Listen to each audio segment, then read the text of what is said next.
I think today our talk is something that doesn't happen very often. And strangely enough, it's because it's meant for so few, and yet we are a few. It might interest you to know that there are 70 people here. Not 69, not 71, 70. So I don't know why, but we have joined the Master's group of 70 when he had them go out by twos. And in the way the message today has some overtones from the 70 of that day.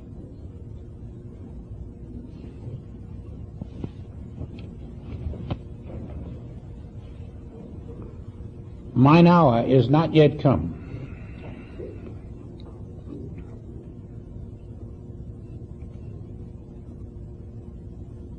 Throughout the Bible,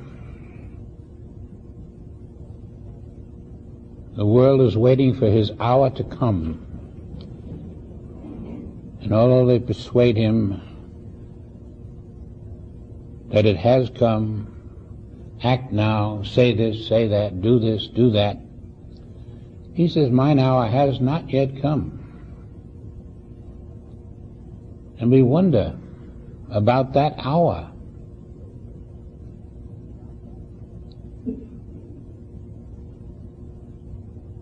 He is stating that there is an hour to come in which something will happen.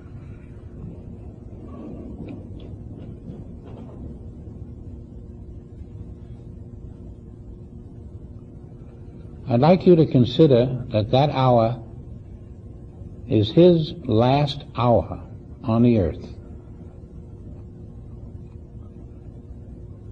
And I'd like to discuss that hour, because what happened during that hour is something you're not aware of,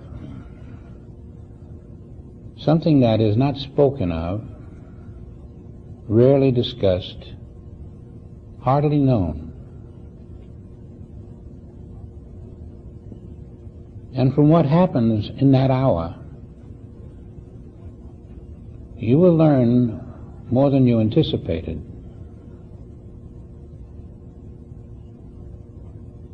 You may learn who you are and who you are not.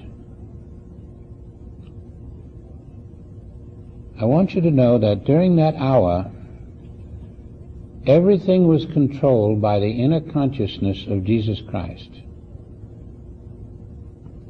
There was nothing that happened in the outer world, in his crucifixion, that was not controlled by him.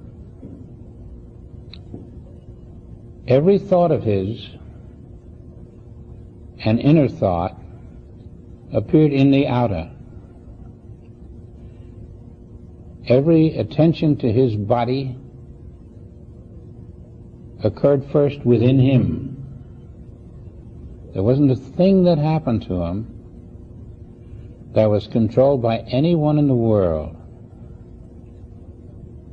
And you will see why.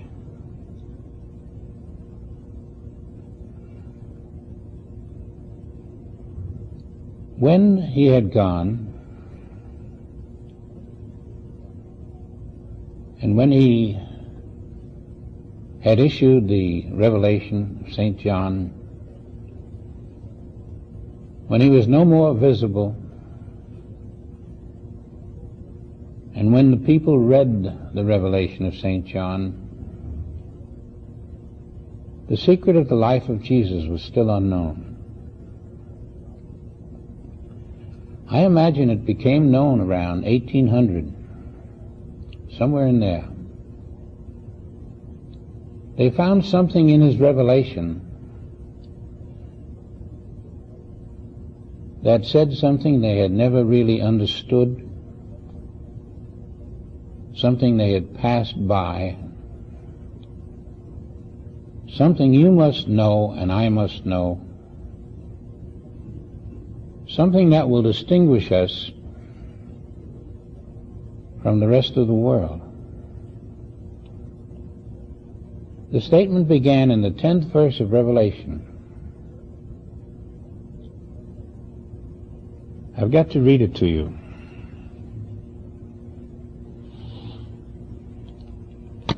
It is one of the most important phrases in the Bible, one of the most important phrases in a demonstration of the Christ on earth. And the angel which I saw stand upon the sea and upon the earth lifted up his hand to heaven. This is the inner Jesus talking, the Christ speaking to John.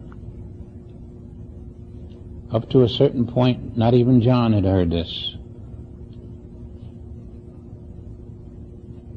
But fortunately, John did hear what he heard, and it was recorded, and John knew what had been said, and John understood it. And swear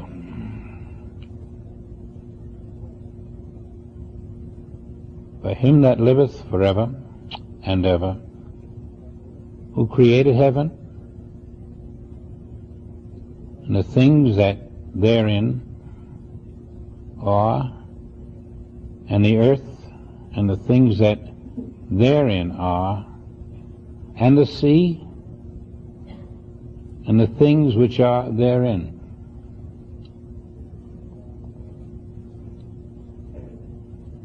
That there should be time no longer.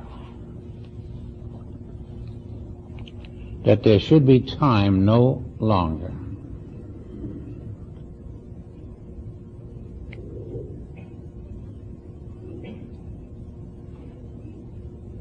That is the dividing line between mortals and immortals, between heaven and earth. As long as you're in time, please do not harbor any illusions that your life will be in heaven. As long as you're in time, you are earthbound. That's only a part of his revelation.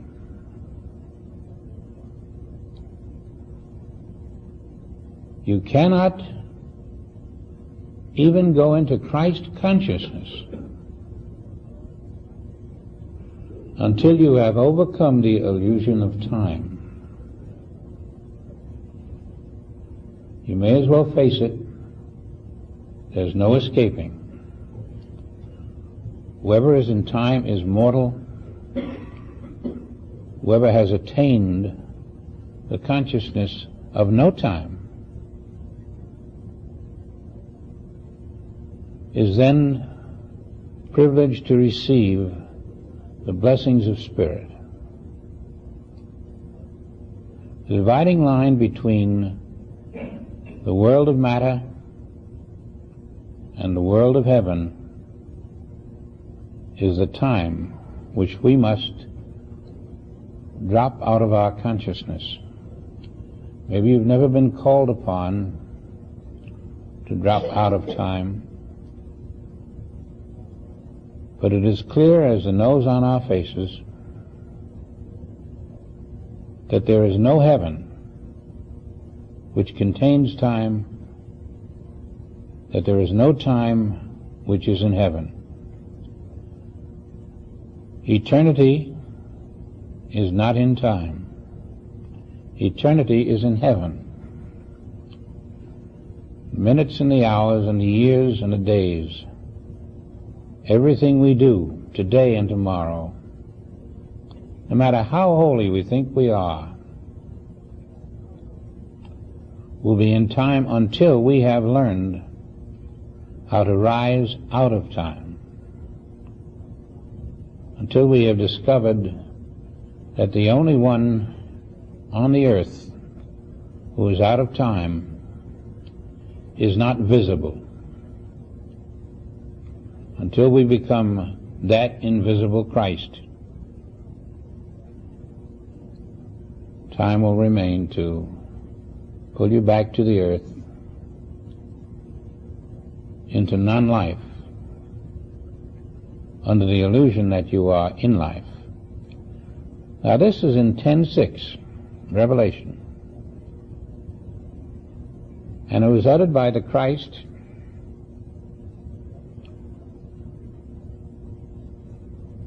It was the guiding point of his life.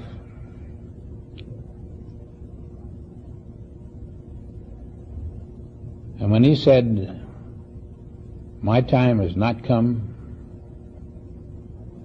he meant he was still in the illusion of form.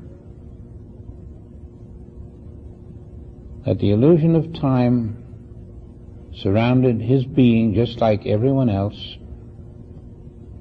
He knew that he must rise out of the illusion of time.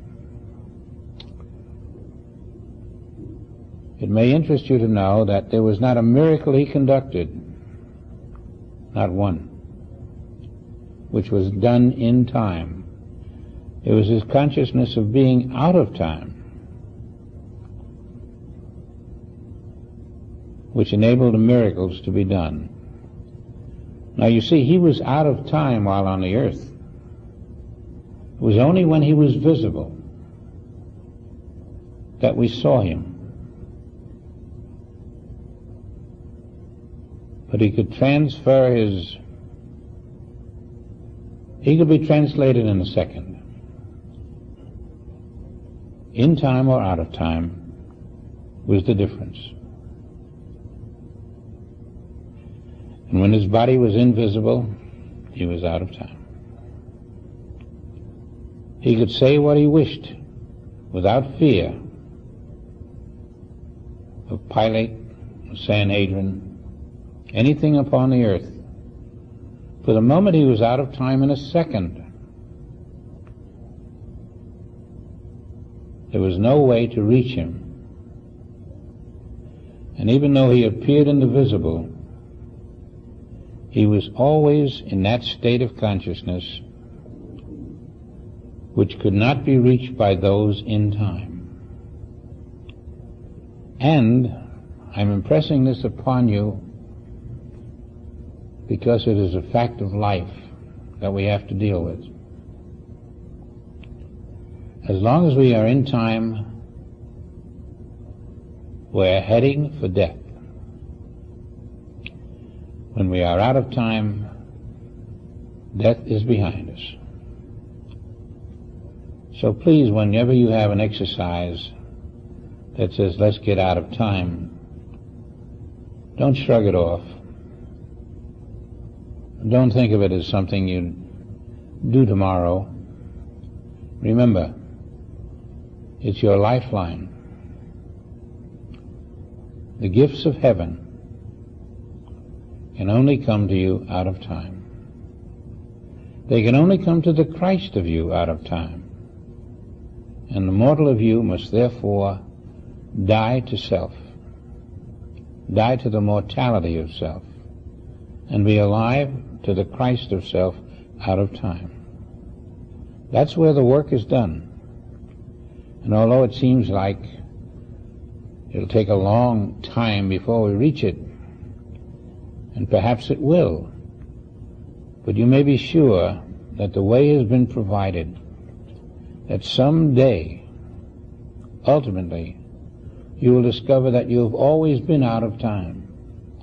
The Christ of you has never been in time. And when you become one with your Christhood, you will be out of time. And the miracle of immortality will be part of your natural inheritance.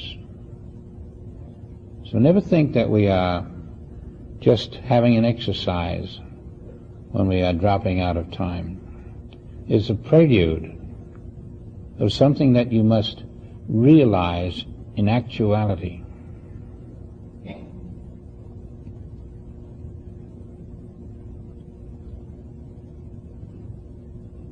Christ had been pierced But only the visible Jesus had. Christ did not. Every attack, everything that rendered the Christ seemingly at the mercy of men was an illusion. And this is something we are about to learn, that the form called Jesus at the end goes through the same death as any human being. You find that the form called Jesus is not the Christ. The form called Jesus is as much an illusion as the form called John, Mary, Joseph, whatever your name is. The illusion of form is the essential truth that follows even the Christ. The Christ was never in form, but appeared in form. Can you, in your moments of deep, lucid truth, realize that Christ cannot be in form? Try to dwell on that a second. That every time you saw Jesus in print, when people of that day saw him in person, they were looking at a form that was not there. They could not see the Christ. I think you can understand that. And it's so imperative that you understand it.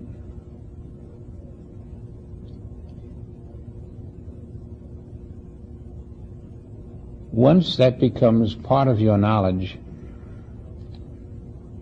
and you get past the idea that there never was a Jesus in actuality,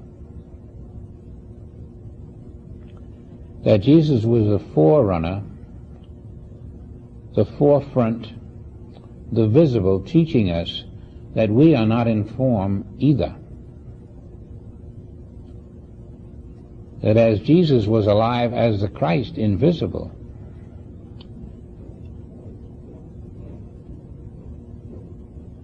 so are you. And I mean right now. The form is not you. And there'll be many who will not understand that, will grapple with it. And there'll be 1 or 2 or 10 who will say, how could I be the form if I'm the Christ? So grapple with it a little. Think of it. Dwell with it inside yourself. And find out if there's an acceptance in you of the fact that I am not the form. I'm not even in this form. No one on earth is in a form. Everyone on earth appears to be in a form. And then try to understand that is what Jesus was teaching us. That we are not in a form, and he was not in a form. That the Christ teaching, which utilizes form to reach individuals, works in spite of the illusion of form, and it permeates those who have been prepared to receive the truth that they are infinite invisible beings. I don't know if you think you're ugly or you're pretty or handsome, but you're neither. You are an invisible being, and the form, in addition to not being your reality, conceals the fact that your invisible being has no beginning and no end. Infinity is the nature of your reality. And although a portion of us appears and tries to live, tries to understand, and tries to be, it's only in that invisible second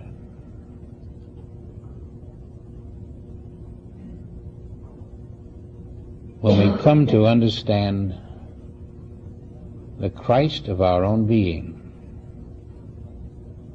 that we can suddenly say within, I don't know why or how, but I believe. I believe that I am the invisible Christ, that my being is infinite, and that I am learning this on the tip of my outer consciousness. Someday it will transplant itself gradually into my inner self, and to myself I will be revealed as that which is forever and ever.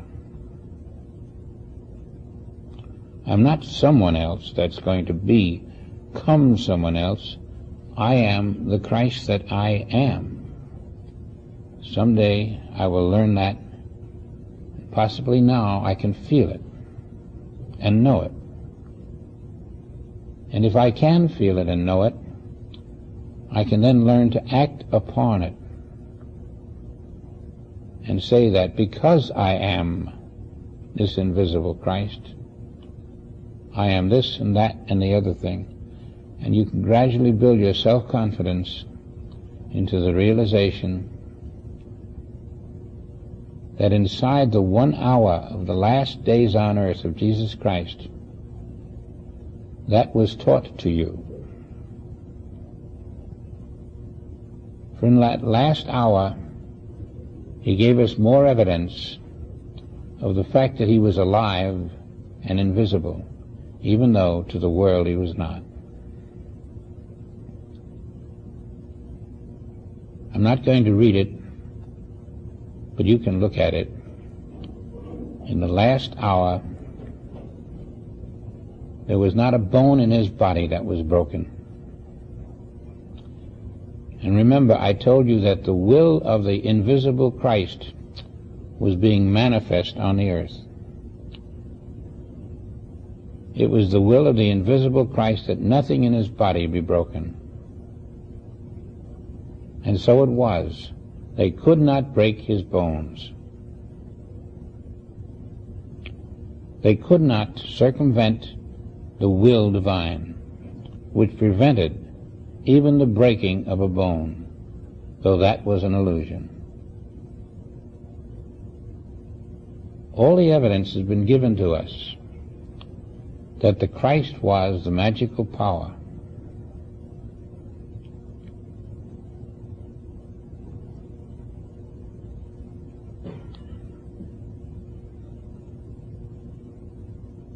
Now I want you to go within. I want you to make an acceptance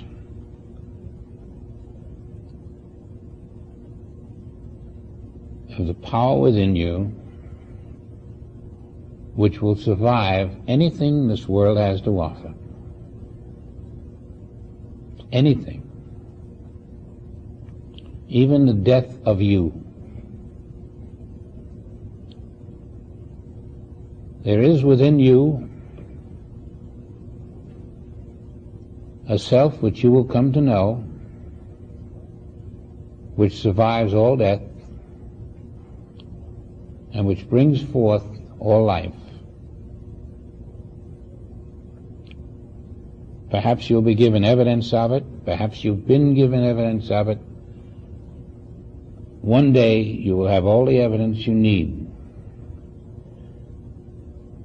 If it were possible for you to summon the determination to hold fast to that truth now, you would be surprised that the truth is never less than truth. And there is no power to remove from your being that which is infinite and that which is truth. The power to survive is ingrained in us all. The power to decide, to determine,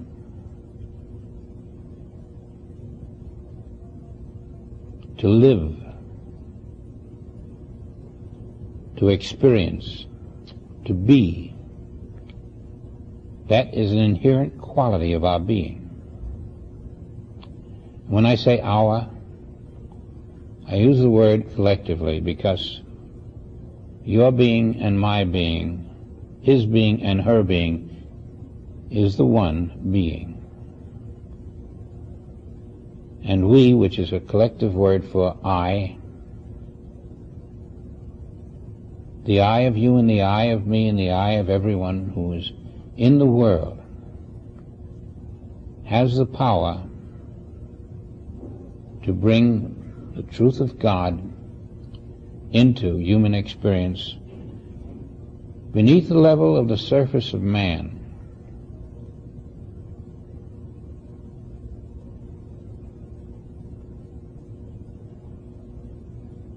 Each of us is a miracle worker.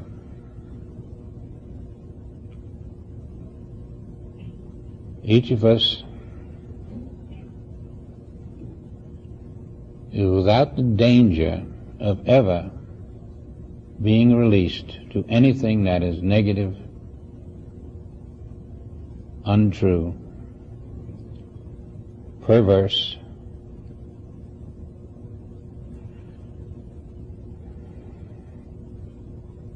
the health of our countenance will always reflect the Christ within. And I speak of our invisible countenance.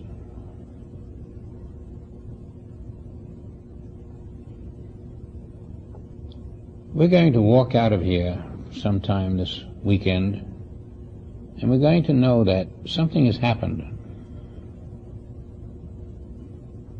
I had a touch or more of the reality of my being. I can never be the same. In the last day of the Christ, this was taught to me. In his last hour, he taught to me that he'll never have a last hour except on the earth. And he took that last hour on the earth to convey to all who could listen with the inner ear that this last hour was the beginning of another level of consciousness in which they could walk freely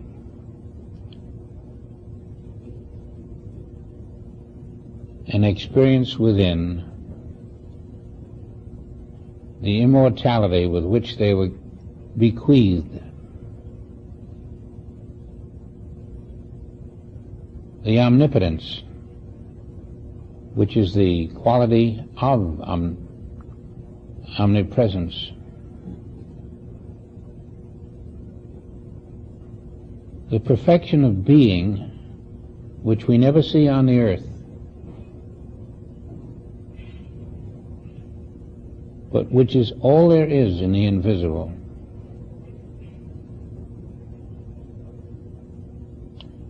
And also the ability to find in the visible proof of what they had undergone in the invisible,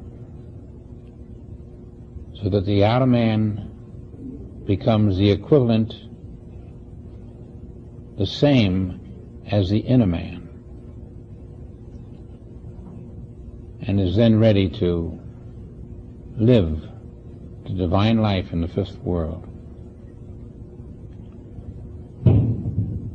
We didn't have to go into this discussion today, and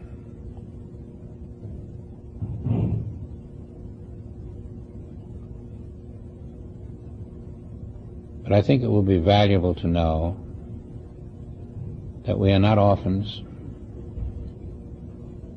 We are not walking the earth in vain. Each outer experience must be understood to be an inner experience.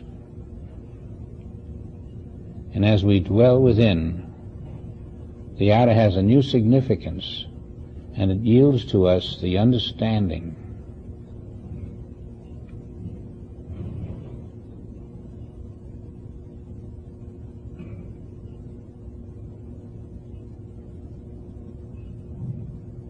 as you learn this about yourself. You know all there is to learn about any self, because you're learning about the one self. And then, when you walk in this earth, on the surface,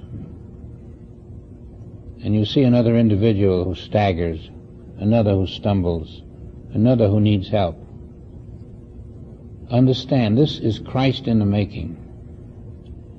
This is Christ invisible, stumbling on the earth. And if you are there, you will understand that you are being asked for help. Every vision of man that you see on this earth is Christ invisible, and when you know it, you will find that you are surrounded by divinity.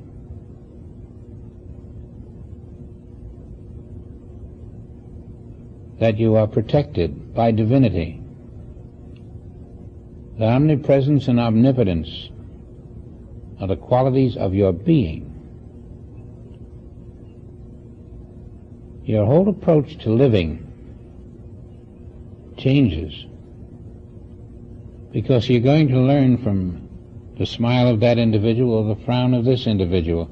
Each will bring to you what you need. Everything becomes an inner experience for you. You're not alone. You are surrounded by the Christ of your own being everywhere you go. And the outer signs will test that. Some will say, do you see me? Do you know who I am?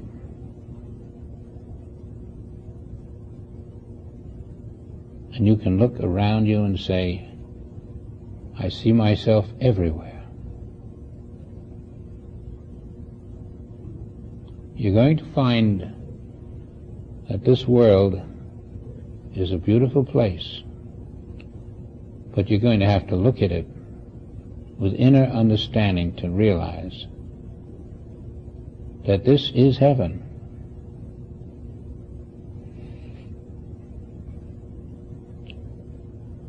When a fellow steps on your feet in the elevator, or someone comes by with some bad news, or the child is sick, smile within. You are being tested. You are being tested in a way you hadn't expected. Nothing visible is true. Nothing. The good nor the bad.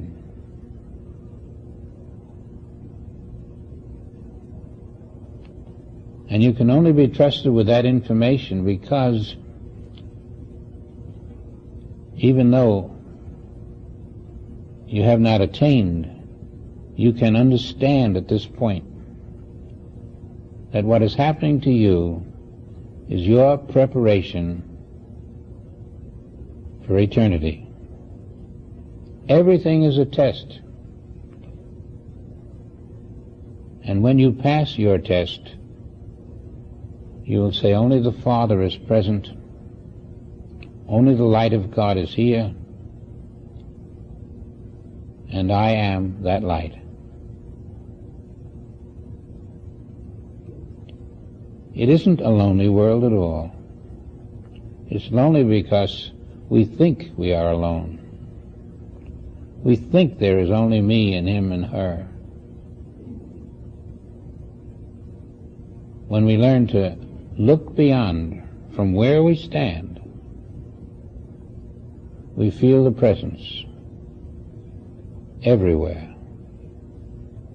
And we find evidence of the presence everywhere.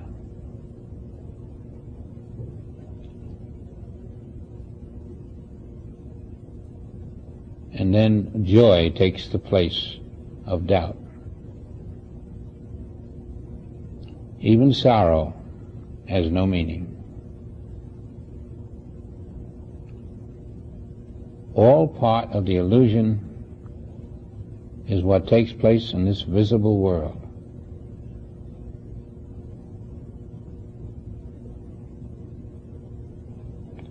In the illusion, Christ is at the mercy of the men who are crucifying him.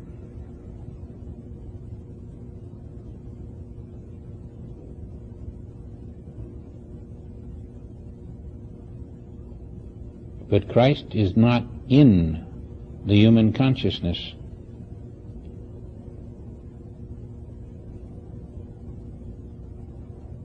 His consciousness has made the transition to the kingdom of heaven, though his form appears in the visible world. And through consciousness, he is able to regulate what will happen to him. Not a man had any decision about it. Entirely, the experience of Christ consciousness appeared as that which happened to the physical Christ in this world.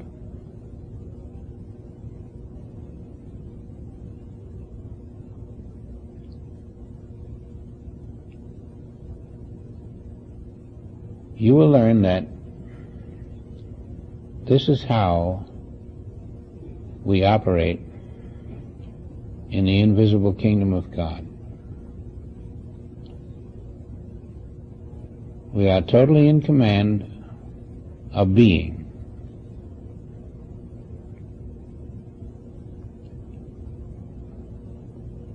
Each has been indoctrinated in truth, and only truth, and lives only by Spirit, and that Spirit manifests as the control of all that is in the universe.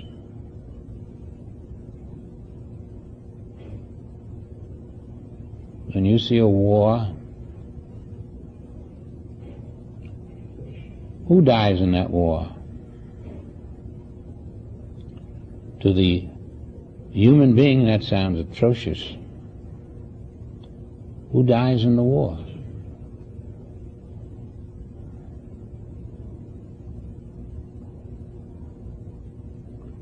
If Christ cannot die when crucified, who dies in the war?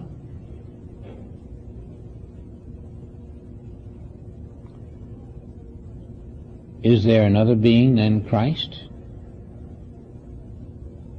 Is there someone who can die? When a form allegedly dies, is that the reality of that being?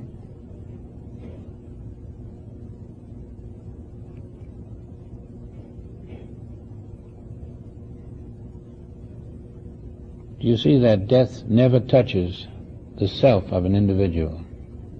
We have never known the illusion of our life. We in our forms are not living our life.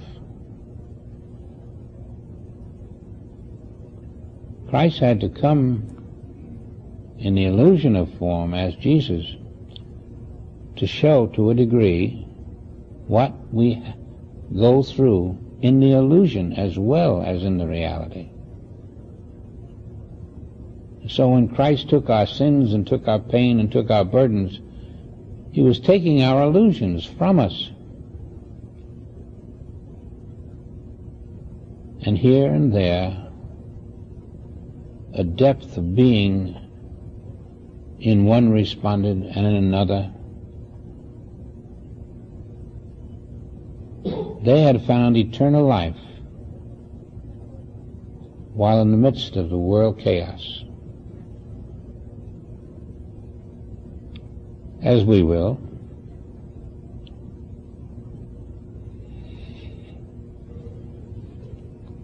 When all the pain is taken out, when the reality is inserted, when what is there is felt, seen, understood, there has never been a death on this earth. Not one. Death was never invented by the Father. Death is a supreme illusion. All those who have died are living in their Christ self.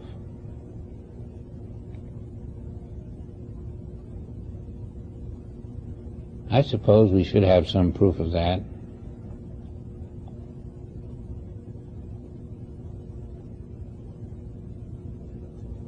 Maybe we could find it if we wanted to look. Maybe we could say that each new generation is the old generation returning in new forms to begin again the search for their reality. Maybe we could listen to the Christ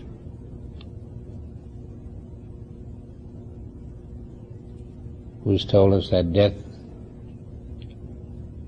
can never occur to any being in Christhood. Maybe we should listen to history, which shows us that many were selected in advance of others to enter their Christhood. Maybe as we look into our own soul, we receive an assurance that we had never heard before, which assures us that we are approaching a level of understanding in which we will once more find that perfect kingdom which we inherited from the Father, which we lived in, and which we are returning to as part of our education, our circling in all of the globes of this world, into the human, into the animal, into the insect. We have been in all these. We have learned what is and what is not, and we are returning. Behind us is what we have learned. In front of us is who we are.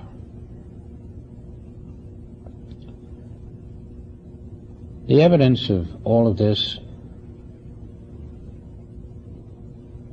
must be discovered in your own experience. Someone can say, I know it, I feel it, I have seen it. That doesn't cover you. You've got to know it and see it. And you've got to get to that point of illumination where everything is understood to you.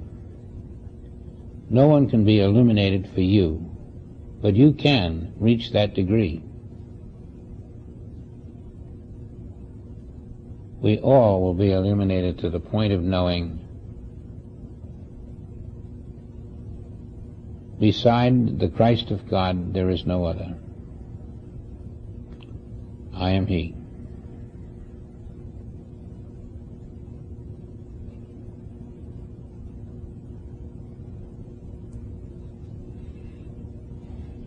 Go back to this last hour sometime, perhaps more than once. Try to stand there and realize that this so-called man being crucified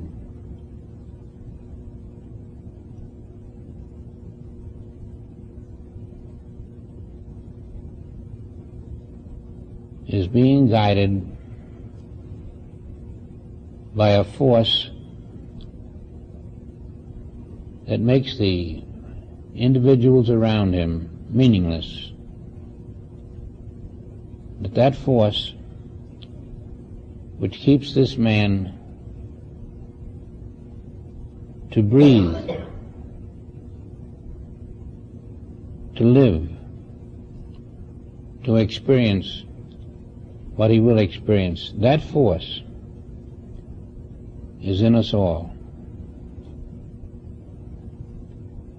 That force of the Christ is the same force that operates you in the invisible spirit. And then realize that because of that force, which brings the Christ, though appearing dead, as a human being, which brings him through everything in the world, alive, in total control of himself, that force controls the you, that is. That force is the Christ Spirit, which has no boundaries, which does not stop at the wall, which does not stop in the year 2000 or begin in the year 1000. That force which goes beyond the world of knowledge to the very limitless perimeter of eternity.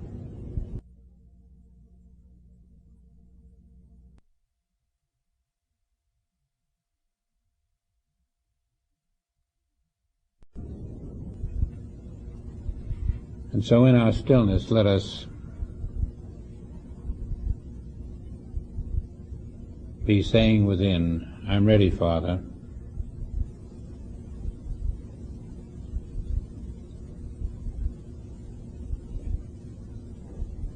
I'm ready to accept Christ consciousness.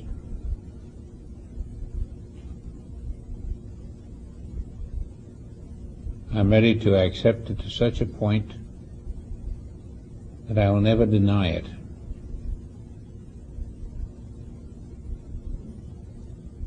That my life will be lived by it.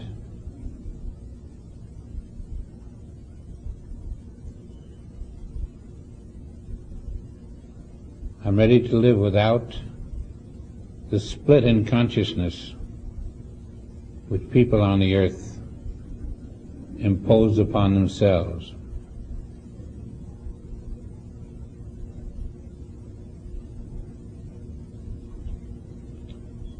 I'm ready to face trials, challenges, unflinching. I'm ready to live with the realization that Christ is me and my friend and my enemy. Everywhere I look, whoever he is, whatever his name appears, whatever situation appears, only Christ is present. That doesn't mean I am ready to jump into the fire. It means that I am in my awareness of Christ everywhere. And I am in my awareness which says to the Christ within, do what you wish. Tell me to do what you wish, and I will do it. That is how I am going to live, depending solely on Christ within me to make the decisions, not on man, not on the human experience.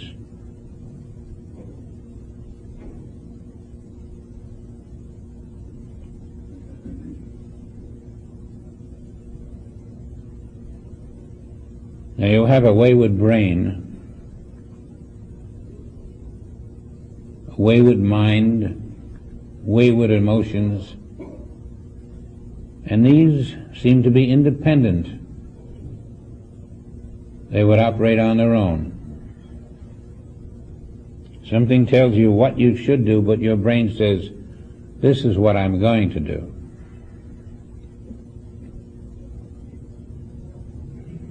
You're in the wrong consciousness. You must find that consciousness which has Christ at its center.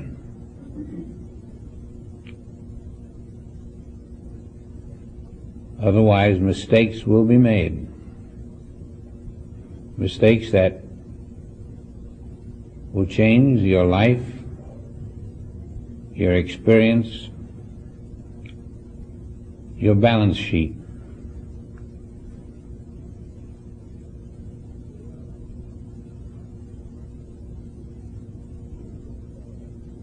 Give yourself the incredible pleasure, the deep-seated truth of knowing that there is no me outside of the Christ. There's not a double consciousness here. The Christ isn't going to decide my life and then I am going to live a different kind. The life I live is either guided by the Christ or not. Reach down deep. Have the tenacity to move only in the Christ experience, expressing Christ. Even if you're doing something you don't want to do, let Christ expression be your guide to life.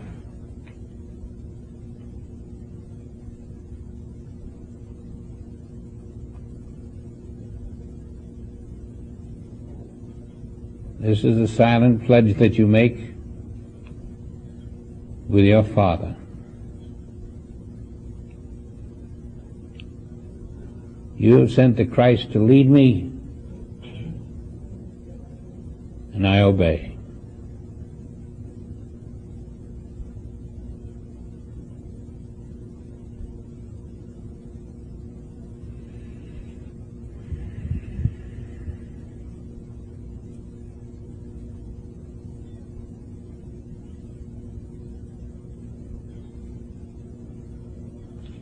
Never think for a moment that Christ living is unjoyous, never a smile. It isn't a grim way of life. It's a free, easy way of life, a recognition of reality.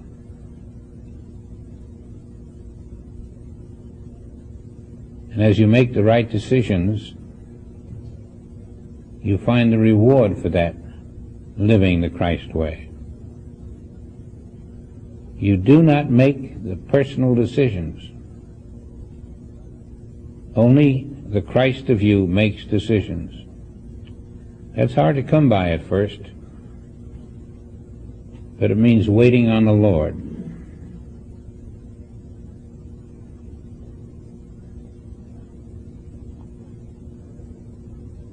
You're never responsible. The Father is.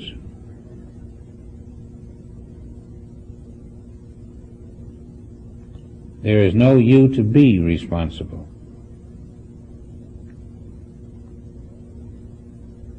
And always thinking that if I do this or that, it may not be the right thing, but at least I'm happy in it,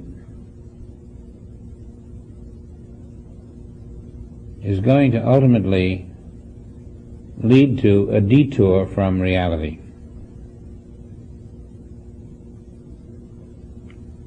Have enough faith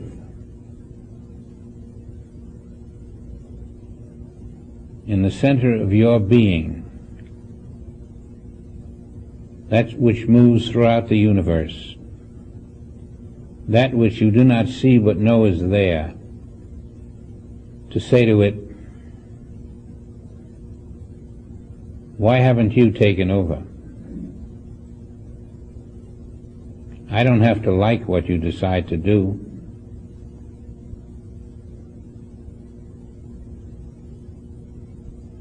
But you make the decisions.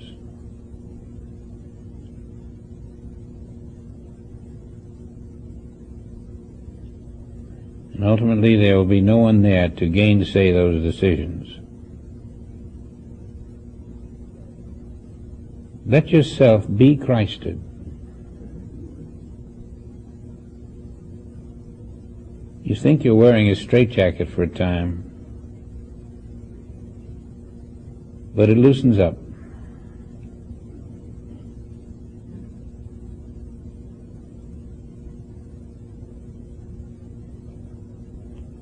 And you find what Christ meant with the statement, I have overcome the world.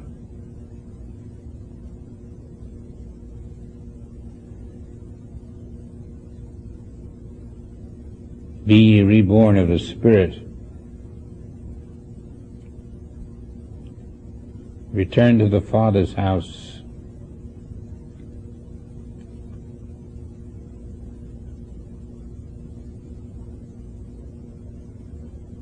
It isn't quite the chore it's imagined to be.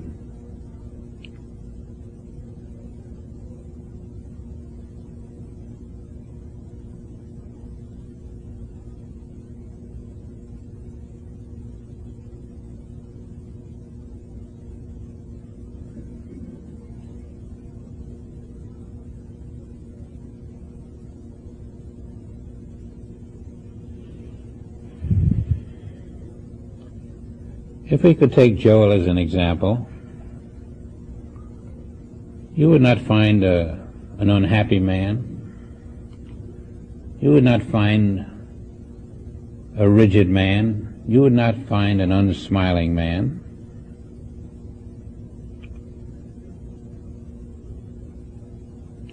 You would see that the Christ life can be very rewarding.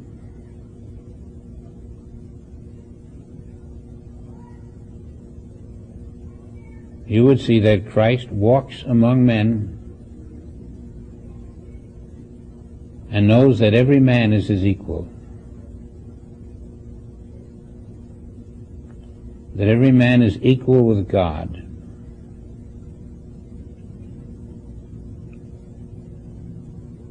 Paul found that out at an early time of his career, that I am equal with God, because he was saying that I am not Paul. Christ lives my life, and Christ in me is equal with God. Christ in you is equal with God. I am giving my life to the Christ, and the Christ is rescuing me from mediocrity.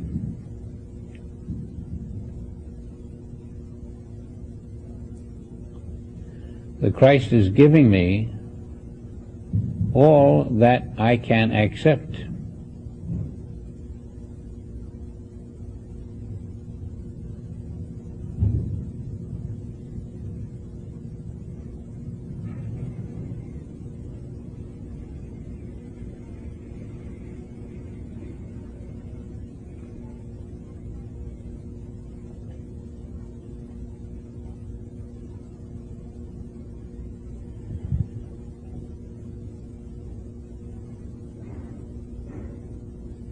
And I am sure that every individual recognized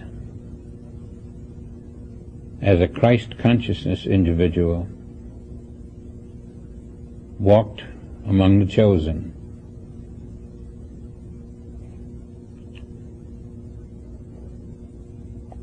Walk with them.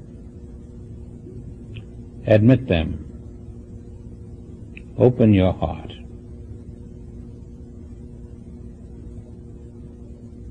It is about time that we look at the things of earth and we can discern the unrealities that are around us.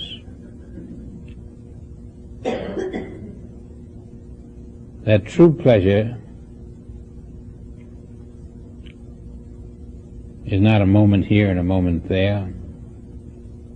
That true pleasure is the substance of your life.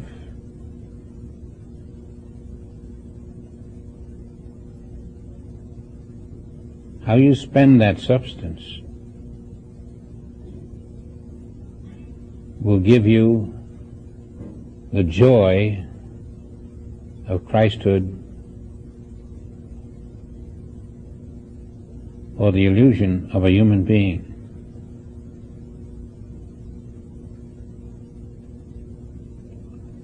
And I assure you, no joy is equal to divine joy. We slip from time to time.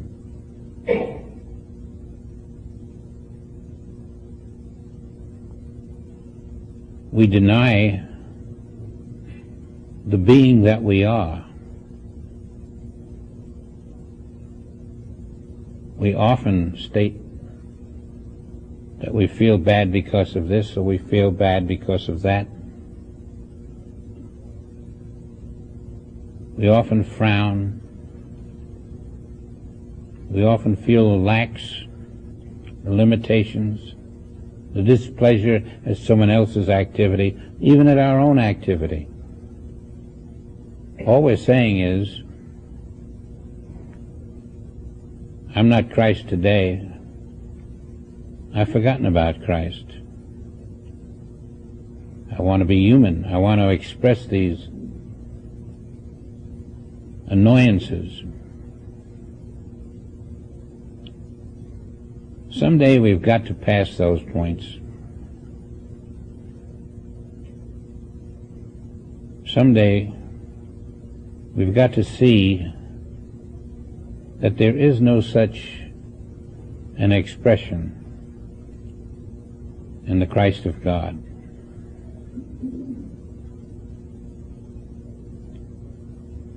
Someday we've got to look at things that the world is unhappy about. We've got to see something else that is there.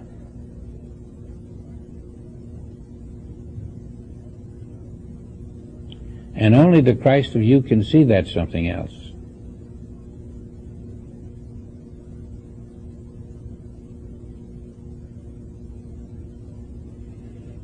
When you start to look at the world through Christ's eyes, you will learn that heaven meets your gaze.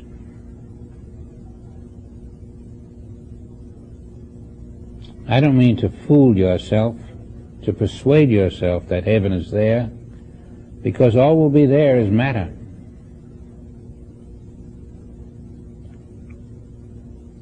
But that day of matter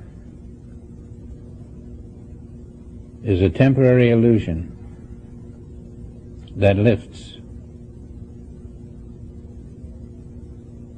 In the fifth world of truth, there is no man to see matter. There is no matter to be seen.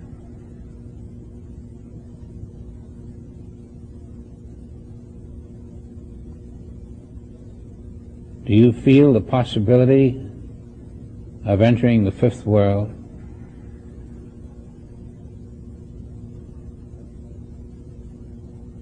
That's what crucifixion was about. That's what Christ consciousness is about. That's what your spiritual study is about. Everything to bring you above the illusion of matter. So don't be afraid of matter now.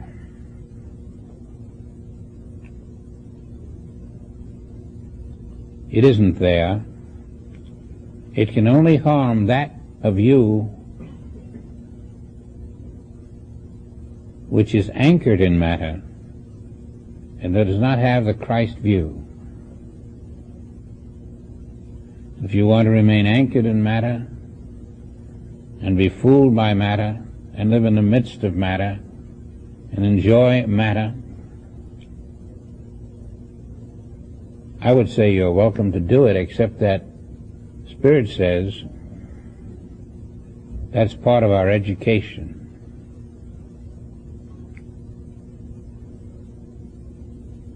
So there comes a determination that I will not be fooled by the illusion of matter.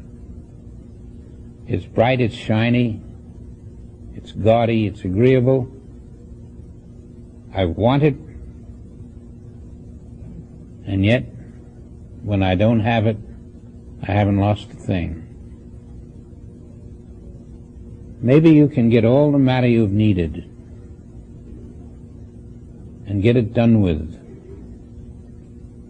and go deeper.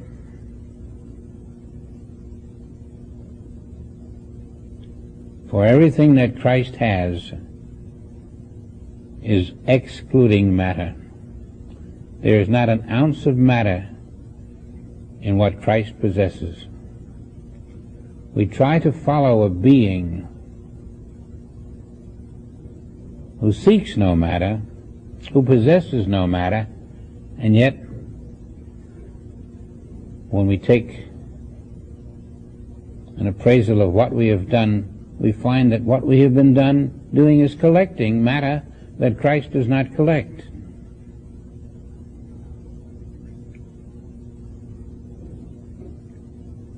He lived among us. How did he live without matter?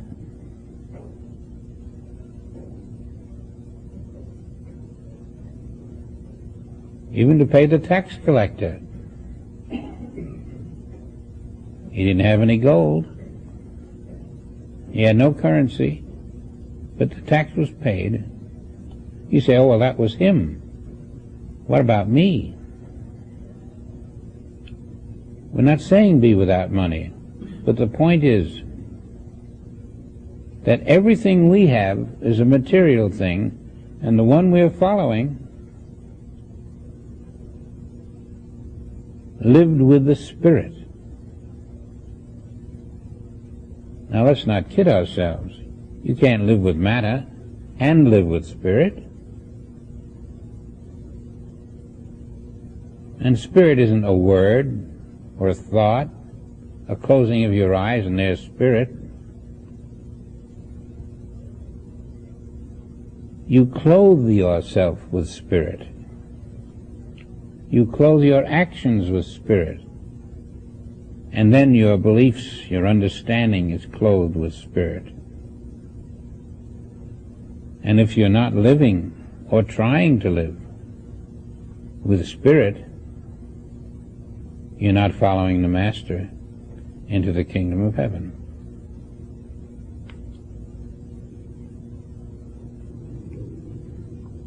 Spiritual consciousness. That is what we are building. Spiritual consciousness. So while we live in a material world of illusion, we're developing the spiritual awareness to make our lives a spiritual life in which the things we possess are closer to what the Master possessed. The knowledge that my spirit is forever and your matter is limited to time and space.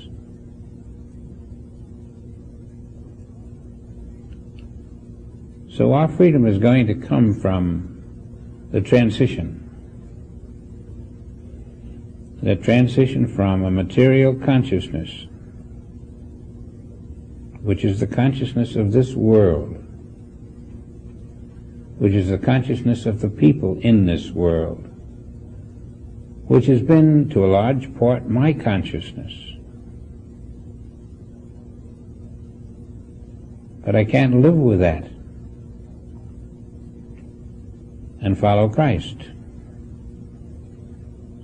But Christ I have put 2,000 years ago.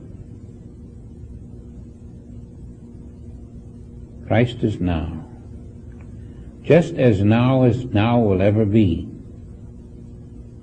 The Christ who is now is the Christ who was now then.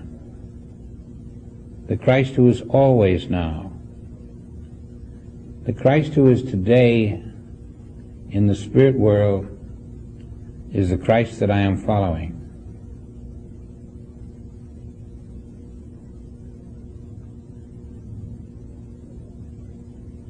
When you become aware of Christ now, you're not talking to a corpse.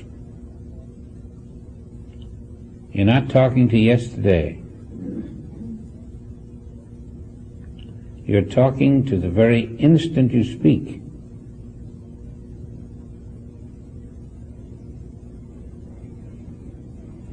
This is the Christ who never dies. This is the miracle of eternal life that I am talking to. This is the miracle of now. This is the miracle of God now. And when you come into your awareness of God now, you realize that every moment you're not talking to God, you have wasted. Because you don't have to address God to talk to God, but you have to live the life which is divine. And I know you can, and you know you can. There's no question about it. Our mind has to be aware of the fact that we are not living now. We live in the past. We live in the last moment. Christ's life never becomes the past, never becomes the last moment. Christ's life is always now. This very instant is the kingdom of God. This very instant you are the living Christ.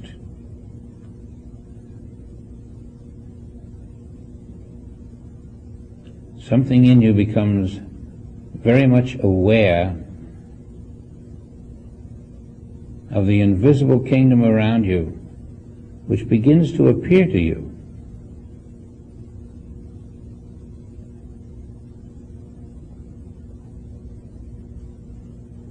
Out of nowhere comes the voice to assure you.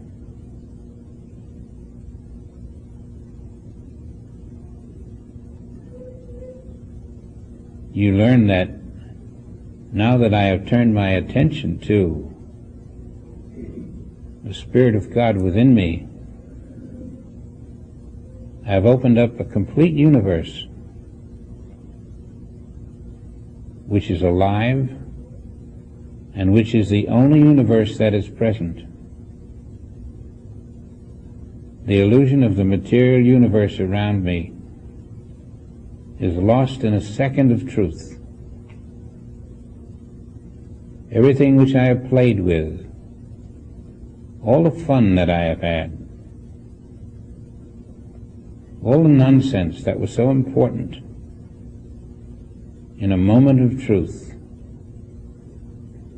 I see what is, I hear what is, I know what is, and I am living, and that moment becomes your life. Not your life in time, but your life independent of time. The now becomes eternal. The stakes are high.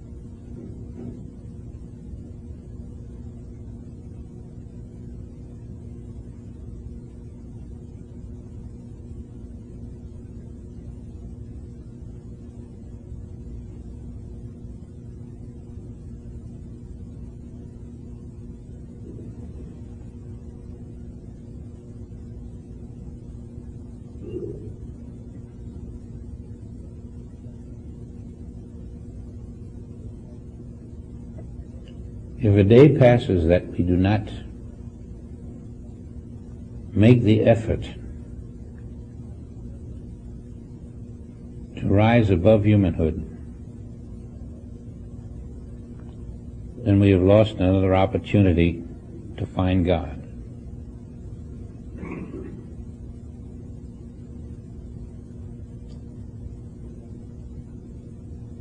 Making the effort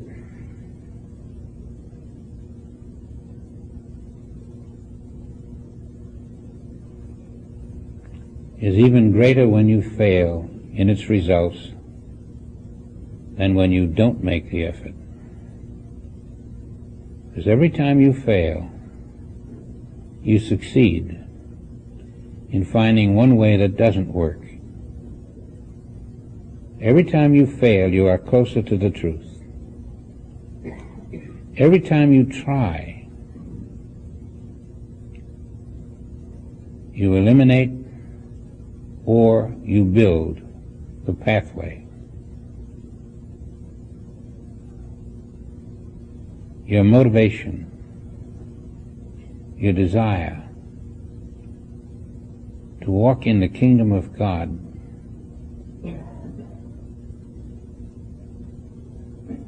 will produce the effect you desire when you have reached that level of consciousness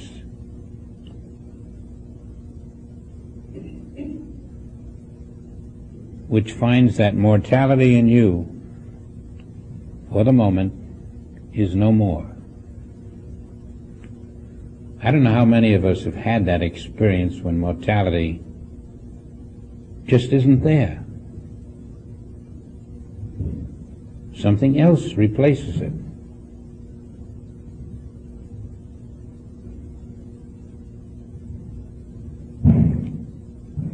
It's as if you find at that moment you do not have the capacity to do anything except that which is divine, to think anything which is not divine. All of you feels aglow with the new positive assurance. You don't know where the motor is, but it's happening in you.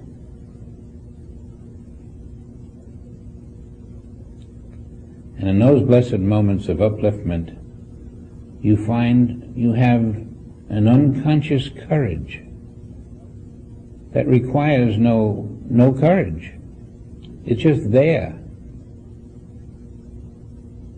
You can look at anything, you can do anything, think anything, and you just happen to find the right thought.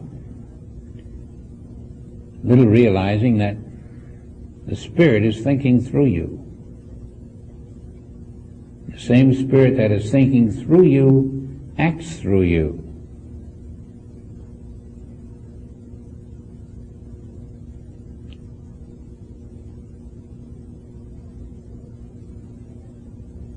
And then you realize that it's not acting through someone else, it's acting through you because you are Spirit. And you become conscious of yourself as a spiritual being.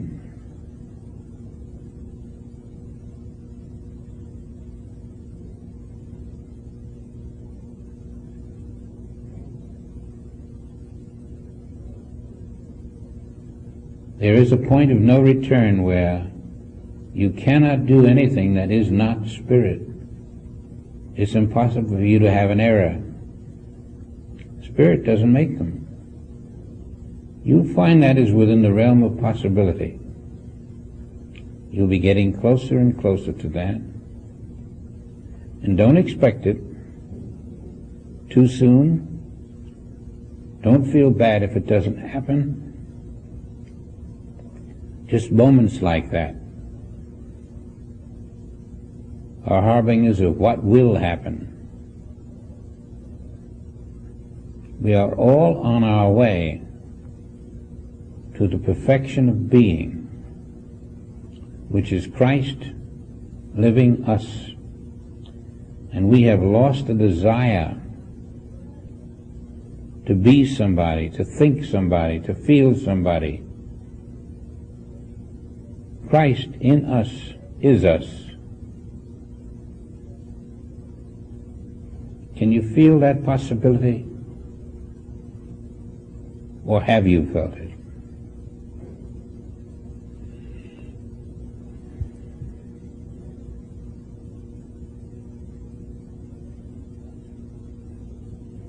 Everything in the Bible is meant to bring you to that level of consciousness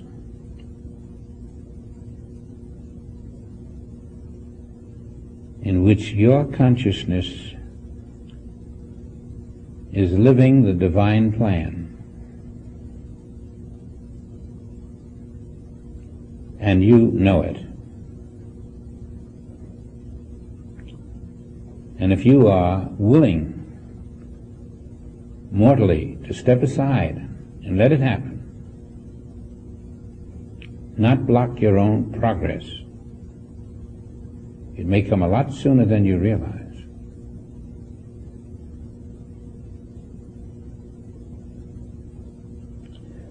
Remove the unessential material obstacles.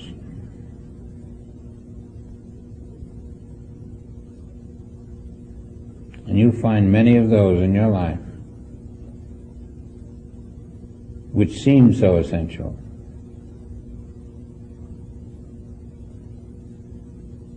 which are saying to Christ, please stay out.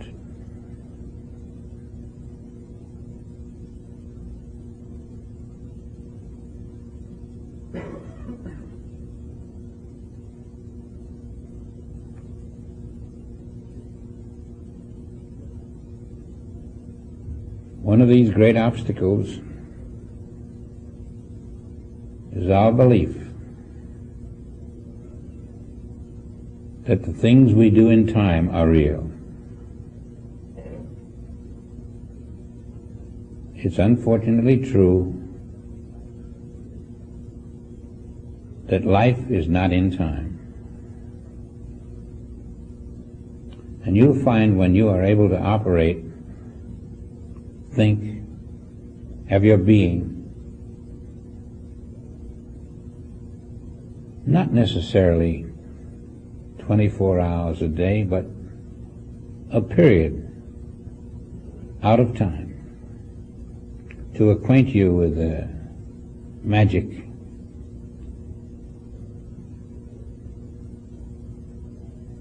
of the way things happen without effort. You realize how cumbersome time is.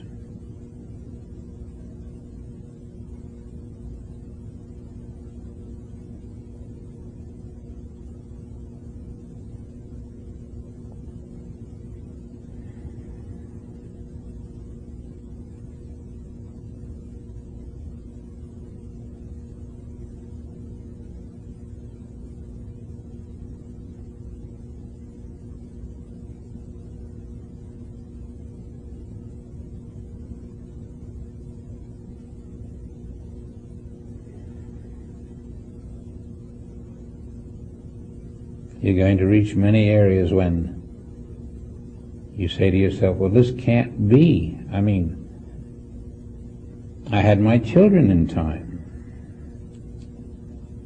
It can be. You'll have to reappraise the situation. We always die in time. There's not a dead person who hasn't navigated through time into death.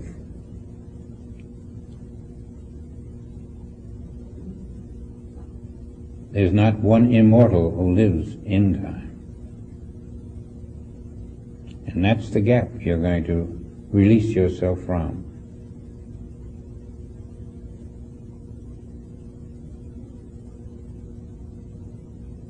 Give yourself to this timeless reality. Try it now.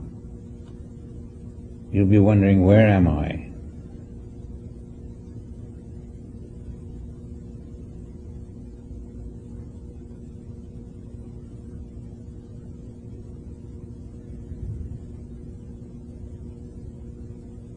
And maybe you'll discover where you are.